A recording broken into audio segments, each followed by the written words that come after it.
Pakinggan ho natin ang ating Vice Presidente. Mayroon nung sinasabi, no? Dapat po, Yan. Meron po sinasabi ang ating Vice Presidente ho dito, mga bossing, no? Na kapag ka daw ho siya o sa kanya merong nai-issue, sumasagot daw ho siya agad. The Survivor 379. Mark, ako rin, libre mo. Diyan ka din ba sa Nevada? Kapag ka napunta, mga bandang Marso siguro, nasaan ba? Baka New York ako nun. Ha? New York. Maglilibot tayo dyan sa Estados Unidos. Okay.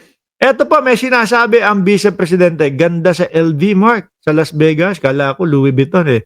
Mag-enjoy kayo ng misis mo doon. Ganda ng nightlife doon. Kaso parang hindi po pambata no? Dahil puro casino. Hopefully, makadaan kami dyan. Sabi dito ni Vice Presidente, pakinggan natin. ako po, pag may aligasyon ako, lagi po ako nagbibigay ng ebidensya. Niwala ho kayo doon? Sa sinabi ng Vice Presidente? Ako po, pag merong mga nagiging issue, namimigay ho agad ako ng mga ebidensya. Sabi ni Transformer, yung Confi Fund hanggang ngayon, di pa nasasagot. Nasagot na yan, yung confidential funds. Nasagot na ho yan. Alam nyo kung ano ang sinabi ng Vice Presidente patungkol ho dyan, mga kababayan? Ay nako, ginamit niya daw po yung pera ng confidential funds, mga bossing, sa pagsugpo ng corruption doon daw po sa Department of Education. After 2 years, sinagot, After 2 years, sinagot to ng Vice Presidente. Yung pera ba ng confidential funds, ginamit ko po yun sa pagsugpo ng korupsyon sa DepEd. Biglang hero pa ang Vice Presidente. Nakalain nyo ho yun?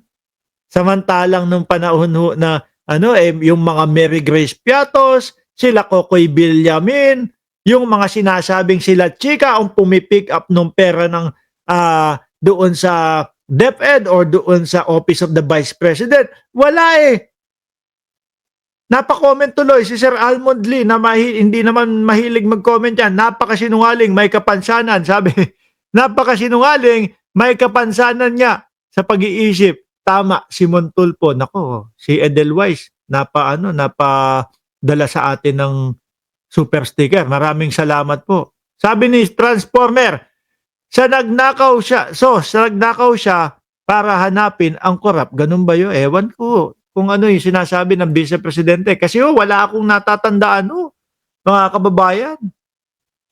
Wala akong natatandaan, mga boss, chief, amo, sir. Sabi ni Jordan G, no comment, Sara 2018. Madami namang no comment ang Vice Presidente, kung matandaan nyo po, di ba? No comment sa China.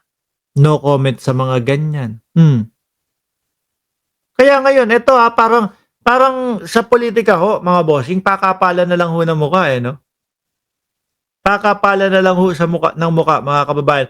Kahit alam mo na sinabi mo na ganito o hindi mo maipaliwanag dati, kahit wala ka pa ding naipapakitang ebidensya, kung saan mo na ginamit yung pera ng taong bayan, kung saan mo ginamit yung confidential funds, kayang ibuka ng bibig nila na, ako po laging naglalabas ng resibo, ako po laging naglalabas ng ebidensya kapag may mga issue po sa akin. Yung tipo bang hindi na ho sila nag-iisip na, naku, baka isipin ng mamamayang Pilipino, bumalik sa kanila na nagsalita ako dati o hindi ko maipaliwanag to ng halos 2 taon.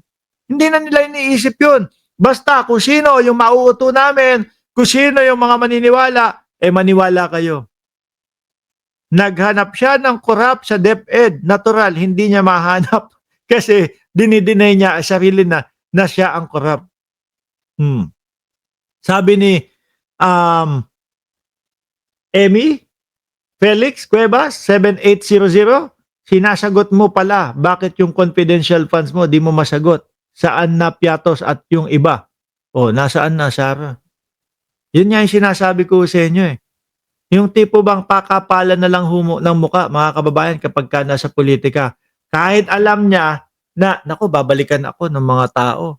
Wala naman akong naipapaliwanag dito for almost 2 years na. Babalikan nila ako. Sabihin, hindi ka naman nagpapaliwanag. Walang pake. Basta sasabihin ko na lagi ako naglalabas ng resibo. Baka yun no, mga kababayan. Lagi naglalabas ng ebidensya. Di ba resibo ang tawag natin dyan? Nilabasan tayo ng ebidensya, nilabasan tayo ng resibo ng Mary Grace Piatos, Kokoy Villamin. Meron pa yung favorite ni Ma'am Aba pag napanood niya to. Jugs de Asim, yung isang pangalan doon. Alam niyo ibig sabihin ng Jugs de Asim? Mga bossing, yung mga DDS, iangat nyo ho, ganun nyo ho, yung ano niyan, yung bugelya niyan. Iangat nyo. Tapos, ganunin nyo ng daliri yung ilalim niya, no? Amoy, naku, ang asim nun, mga kababayan. Basta galing sa mga DDS. Yun! Biruin nyo yun. Baka yun yung sinasabi niyang naglalabas siya ng ebidensya o resibo. Tuloy, Madam BP! Papatunay noon sa katotohanan ng alimusyon ko. Dapat po kapag merong So, sino na naman? Si Bongbong Marcos na naman. Dapat pag sinabi namin na nag-a-addict si Bongbong Marcos, maglabas ng patunay si Bongbong Marcos, pakita kayo ng tunay na ebidensya ninyo. Hindi yung paulit-ulit na tingnan nyo naglabas ho sila ng ebidensya, mga kababayan. Ano yung pinakita nilang ebidensya noon? Yung pulburon video. Sila ho nagkahiyaan pag-usapan eh. Biruin mo, dalawa kayo. Kunyari, pares kayong DDS, nag-uutuan. Uy, totoo to, pare. Uy, totoo to, pare. Kitang-kita mo na kamuka ni ni Digong. Di ba? Uy, totoo to, pare. No, pinagpipilitan nyo sa dalawa, sa sarili ninyo na totoo. Nakakahiya. Sabi, pare, nakakahiya to. Pakita natin doon sa isang sumusuporta kay Bongbong Marcos. Sabihin natin, totoo. Wag na, pare. Kasi, halata naman na peke. Halata naman AI. Tapos, sasabihin natin doon, maaano lang tayo niyan. Masusoplak lang tayo niyan. Puro fake news naman ang ipakalat ni Sarah. Sabi ni Amor Robles. Totoo. Meron pang pinakalat yan na may utang daw sa kanya ang mga Luistro. Sabi, may utang po sa amin ang mga Luistro. Kasi po, yung asawa ko, ang nag-attorney o nag-lawyer doon sa asawa ni Luistro. Sabing ganun. Sumagot si Beatrix Luistro na congresswoman, no, mga kababayan. Sige nga po, baka pwede pakita nyo po sa amin yung inyong resibo para naman po pag nakita namin ay kami po ay agad-agad na magbayad diyan sa utang na sinasabi ninyo. Hindi na sumagot ang Vice Presidente. Tahimik na lang ho.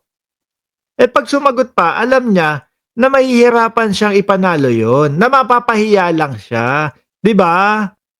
Kung ako ho, mga kababayan, yung utang na yon, kung ako ho, kung ako talagang may sinisingil ako na utang na 8 milyon, 9 na milyon, tapos sinabi nung sisingilin ko na, sige, labas mo yung resibo para makapagbayad na kami. Agad-agad kong ilalabas ho yun. Aba, mga boss chief pa mo, sir, hindi biro ang 8 o 9 na milyong piso ho.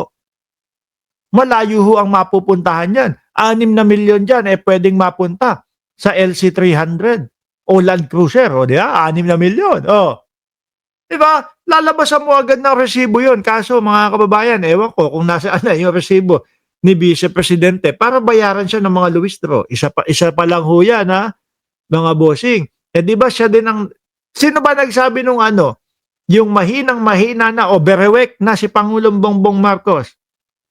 Alam ko, berewek ba to? Pero merong nagsabi na mahina na. Parang sa kanila din kampo yun.